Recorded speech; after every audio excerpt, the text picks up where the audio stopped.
ধূমপান এবং মদ্যপান স্বাস্থ্যের জন্য ক্ষতিকারক। Smoking and drinking is injurious to health.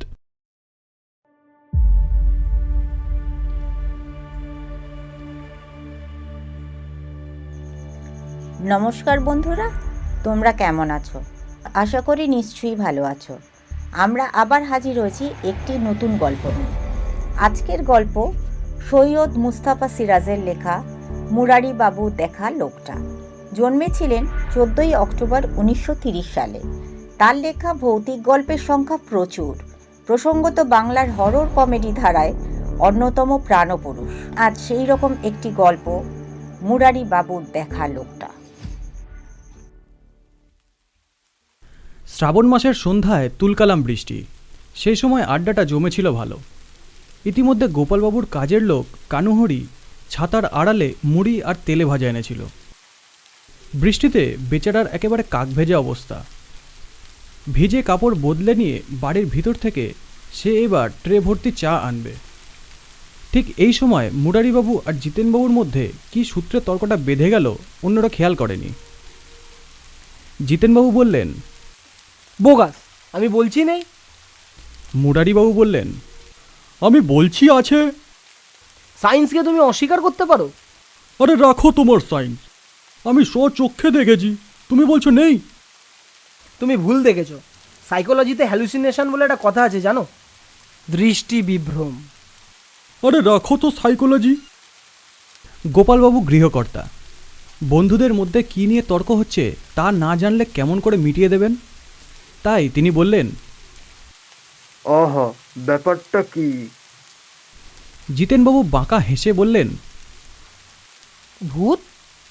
যে যুগে মানুষ চাঁদে পাড়ি দিয়েছে, মঙ্গল গ্রহে স্পেসশিপ পাঠিয়েছে, সেই যুগে মুরারি বলছে কিনা যত সব উদ্ভট কথাবার্তা। মুরারিবাবু আরও বাঁকা হেসে বললেন, হ্যাঁ, তুমি তো কলকাতায় সারাটা জীবন কাটাচ্ছ, কখনো আমার মতো গ্রামেগঞ্জে থেকেছ? আমার মতো একলা রাতবিরেতে নিরিবিলি জায়গায় কখনো ঘুরেছ? নাড়ুবাবু টিপ্পুনি কেটে বললেন, ঠিক বলেছ ভাইয়া, কলকাতা একটা মহানগর, সব সময় আলো ভিড়ভাট্টা, এখানে ভূত আসবে কোন সাহসে? কানুহরি চায়ের প্লেট ভর্তি ট্রে রেখে গেল। চা খেতে খেতে তর্কটা ধামাচাপা পড়েছিল, কিন্তু নাড়ুবাবু সেটা আবার খুঁচিয়ে দিলেন। গোপালবাবু সায় দিয়ে বললেন, হ্যাঁ, বৃষ্টিটা জমে উঠেছে মুরারি, তুমি গল্পটা বলো। মুরারিবাবু জোরে শ্বাস ছেড়ে বললেন, গল্প নয়, একেবারে সত্যি ঘটনা। বিশ্বাস করো আর না করো, তোমাদের ইচ্ছা। নাড়ুবাবু বললেন, কি বলছো ভাইয়া? আজ অবধি তোমার মুখে একটা মিথ্যে কথা শুনিনি। তুমি বলো, শোনা যাক। মুরারিবাবু চা শেষ করার পর বললেন,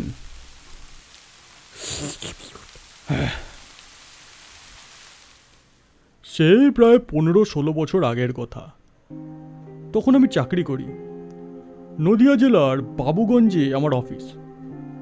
আমার কাজ ছিল ওই অঞ্চলের গ্রামে গ্রামে ঘুরে সরকারি সাক্ষরতা প্রকল্পে কতটা কাজ হচ্ছে তার হিসেব নেওয়া। বাবুগঞ্জ অফিসে একটা মাত্র জিপ গাড়ি ছিল, সেটা ব্যবহার করতেন আমার ঊর্ধ্বতন অফিসার। আমি কখনো সাইকেলে, কখনো বাসে, আবার কখনো ট্রেনে চেপে বিভিন্ন গ্রামে যাতায়াত করতুম। নাড়ুবাবু বললেন, আহা, ভূত দেখার ব্যাপারটা বলো। মুরারিবাবু একটু চটে গিয়ে বললেন, আরে আগে ব্যাকগ্রাউন্ডটা না বললে বুঝবে না। মুরারিবাবু দরজার বাইরে রাস্তার দিকে তাকিয়ে বললেন, মে মাসের মাঝামাঝি হবে। হ্যাঁ, সেদিন ছিল বুদ্ধ পূর্ণিমা। বাবুগঞ্জ থেকে ট্রেনে চেপে ঝাপুইহাটি নামে একটা গ্রামে গিয়েছিলাম। স্টেশনটা মাঠের মধ্যে।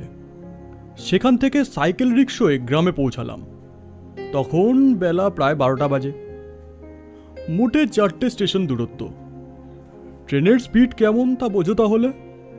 আসলে আগের বছর প্রচণ্ড বন্যা হয়েছিল, রেল লাইন তখনও ঠিকমতো সারানো হয়নি। গোপালবাবু বলে উঠলেন, কি কাণ্ড, তোমার ভূত আসতে বড্ড দেরি হচ্ছে মুরারি। নাড়ুবাবু টিপ্পনি কাটলেন। সেই ট্রেন স্পিডের মতো। মুরারিবাবু বললেন, ঝাঁপুইহাটি পঞ্চায়েত কর্তার বাড়িতে খাওয়া দাওয়া আর বিশ্রাম করলুম। বিকেলে সাক্ষরতা প্রকল্পের কাজকর্ম খাতা কলমে লিখলুম। দুই একজনকে ডেকে ব্ল্যাকবোর্ডে নাম লিখতেও বললুম, কিন্তু বুঝতে পারলুম খাতা কলমের সঙ্গে আসলে কাজের মিল নেই। কি আর করা যাবে, মুখে উপদেশ দিয়ে বেরিয়ে পড়তে হলো। বাবুগঞ্জ ফেরার ট্রেন সন্ধ্যে 7টা নাগাদ। পঞ্চায়েত কর্তা খাতির করে আমাকে তার মোটর সাইকেলে চাপিয়ে স্টেশন অবধি পৌঁছে দিতে চাইলেন। সাহস পেলুম না, রাস্তার যা অবস্থা। নাড়ুবাবু গম্ভীর গলায় বললেন, ভূত? আরে হ্যাঁ, এবার সেই ঘটনায় আসছি। স্টেশনে পৌঁছে খোঁজ নিলুম, ডাউন ট্রেন সময় মতো আসার গ্যারেন্টি নেই। স্টেশনে কয়েকজন মাত্র যাত্রী অপেক্ষা করছিল। আকাশে পূর্ণিমার চাঁদ ক্রমশ উজ্জ্বল হয়ে উঠেছে। খোলা জায়গা বলে উত্তাল বাতাস বইছে। প্ল্যাটফর্মের শেষ প্রান্তে খালি বেঞ্চে বসে সিগারেট ধরালুম। গোপালবাবু বললেন, তুমি সিগারেট খেতে নাকি? কি করে ছাড়লে বলো তো মুরারি? নাড়ুবাবু গম্ভীর গলায় ফের বললেন, ভূত? মুরারিবাবু বললেন, বসে আছি তো আছি। 7টা 10 বেজে গেল, ট্রেনের পাত্তা নেই। এমন সময় একটা লোক এসে বলল, বেঞ্চিতে একটু বসতে পারি স্যার? লোকটার চেহারা আবছা দেখা যাচ্ছিল। পরনে ধুতি আর হাফ শার্ট, পায়ে যেমন তেমন একটা স্যান্ডেল। বললুম, নিশ্চয়ই বসতে পারো, বেঞ্চ তো খালিই আছে। লোকটা বেঞ্চের শেষ প্রান্তে বসলো, তারপর বলল, এখন যদি আমি বিড়ি খাই কিছু মনে করবেন না তো স্যার? এ তো দেখছি বিনয়ের অবতার। বললুম, তুমি বিড়ি খাবে তো আমার মনে করার কি আছে? লোকটা প্যাকেট থেকে একটা দেশলাই বার করে আগুন জ্বেলে বিড়ি ধরালো। ওই একটুখানি আলোয় দেখলুম লোকটার মুখে খোঁচা খোঁচা দাড়িগোঁফ, আর বাঁ দিকের গাল ও গলা অবধি ক্ষতচিহ্ন। আর মুখটা দেখে কেমন যেন একটু অস্বস্তি জাগলো। তার গায়ের রঙও কুচকুচে কালো।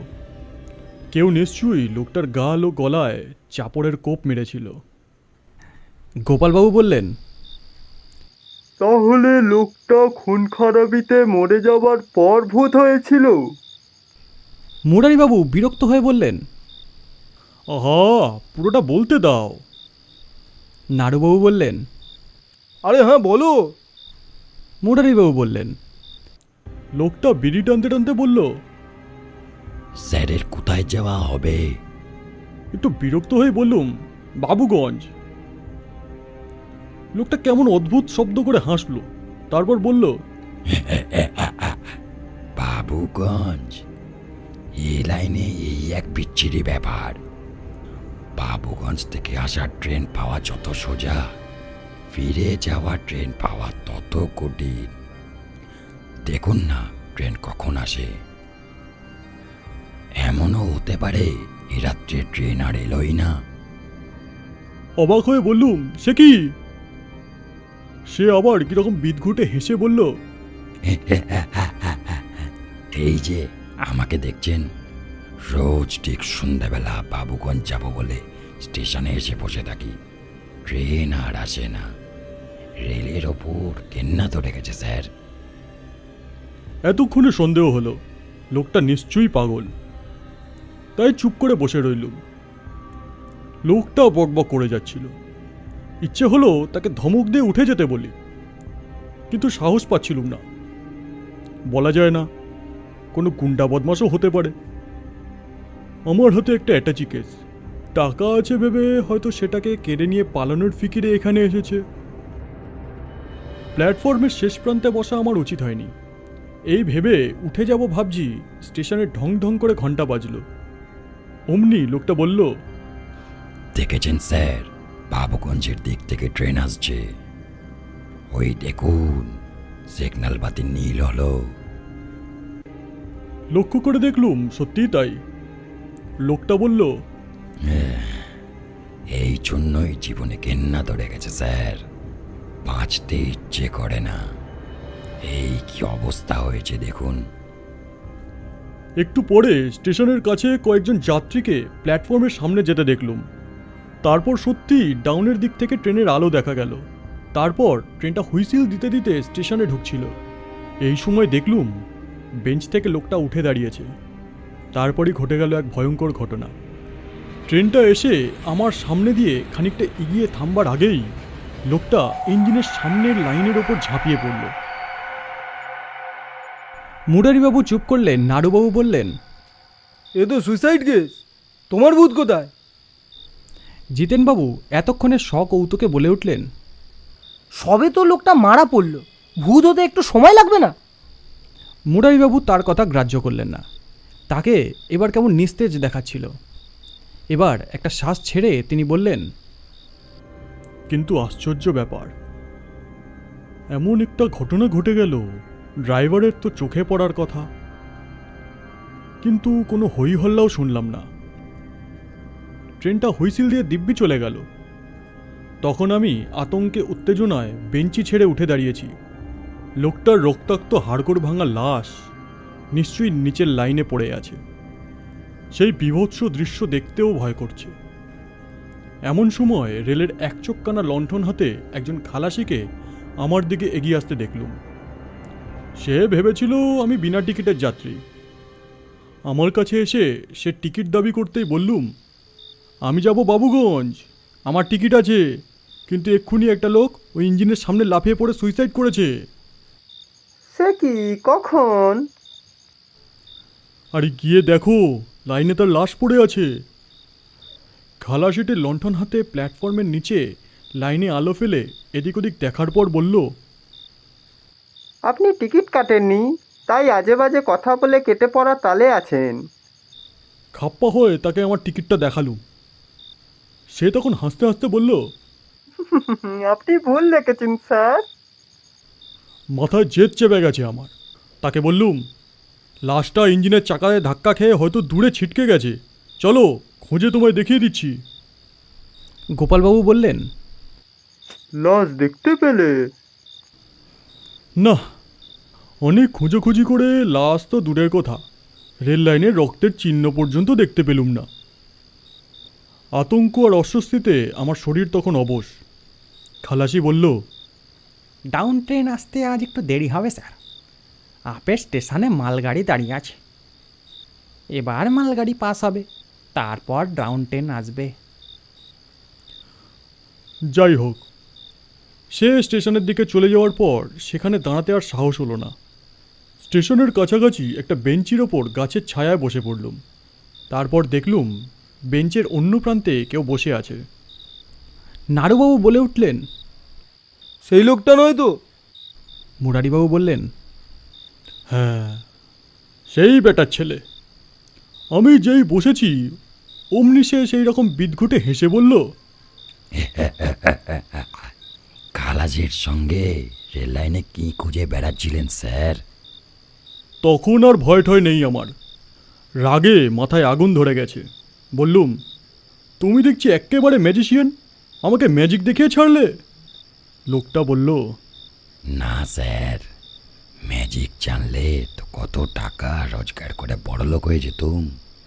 আসলে কি জানেন স্যার, বাঁচতে আমার আর একটু ইচ্ছে নেই। তাকে থামিয়ে দিয়ে বললুম, তোমার নাম কি, বাড়ি কোথায়? লোকটা বলল, কিচ্ছু মনে নেই স্যার, সব ভুলে গেছি। এবার মনে হলো লোকটা সত্যিই পাগল। আর তাকে যে আপলাইনের সামনে ঝাঁপিয়ে পড়তে দেখেছিলুম সেটা নিশ্চয়ই আমার চোখের ভুল। প্রচণ্ড শব্দ করে ট্রেন আসছিল। এ সময় ট্রেনের দিকেই আমার মনোযোগ থাকা স্বাভাবিক। লোকটার কথা শুনে আর হঠাৎ উঠে যাওয়া দেখে ব্যাপারটা আমি কল্পনা করেছিলুম। জিতেনবাবু হো হো করে হেসে উঠলেন। তাহলে কি দাঁড়ালো? বলেছিলুম না ভূতের ব্যাপারটা সাইকোলজিক্যাল হ্যালুসিনেশন। মুরারিবাবু গম্ভীর মুখে বললেন, আমার কথা এখনো শেষ হয়নি।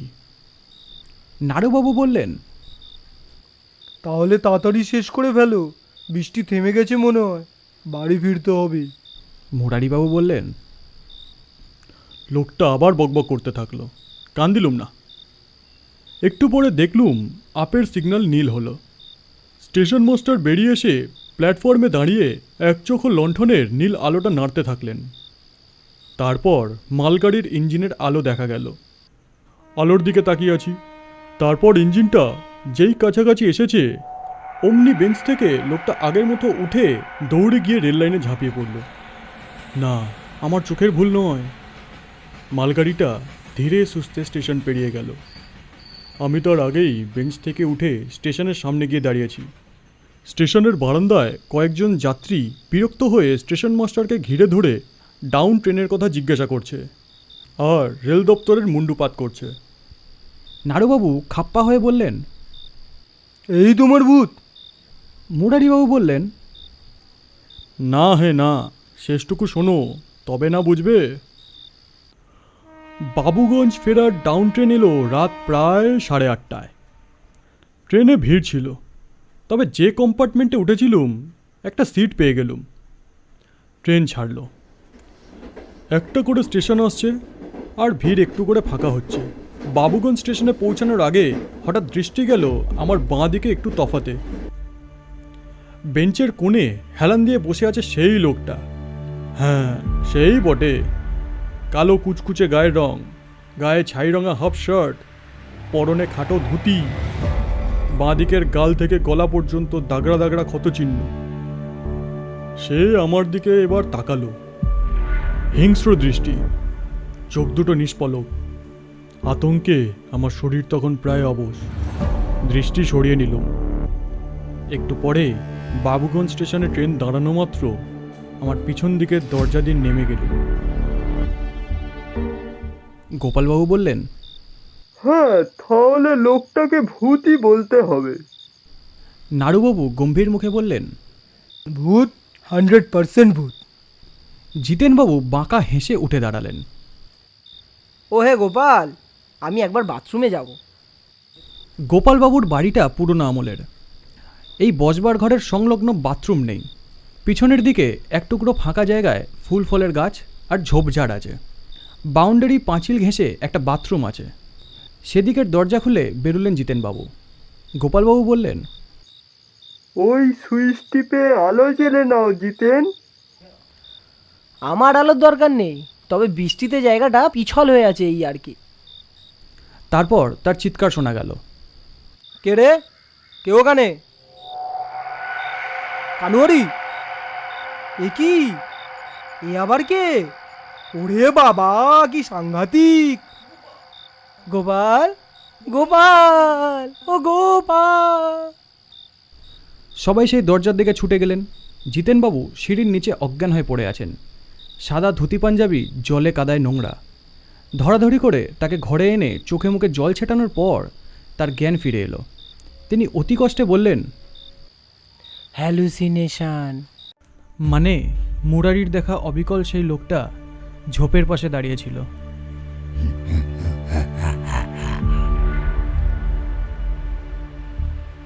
গল্পটা কেমন লাগলো জানাতে ভুলো না কিন্তু। আজ গল্প পাঠে আমাদের সঙ্গে ছিল গল্পের কথক মুরারিবাবু ও লোকটির ভূমিকায় অভিষেক, জিতেনবাবু আর নাড়ুবাবুর ভূমিকায় আকাশ, গোপালবাবু আর খালাসির ভূমিকায় জিৎ। গল্পের সূত্রধর আমি অমৃতা। গল্পটা যদি ভালো লাগে অবশ্যই বেল আইকনে প্রেস করো। বেল আইকন প্রেস করতে ভুলো না। আবার ফিরবো এক নতুন গল্প নিয়ে।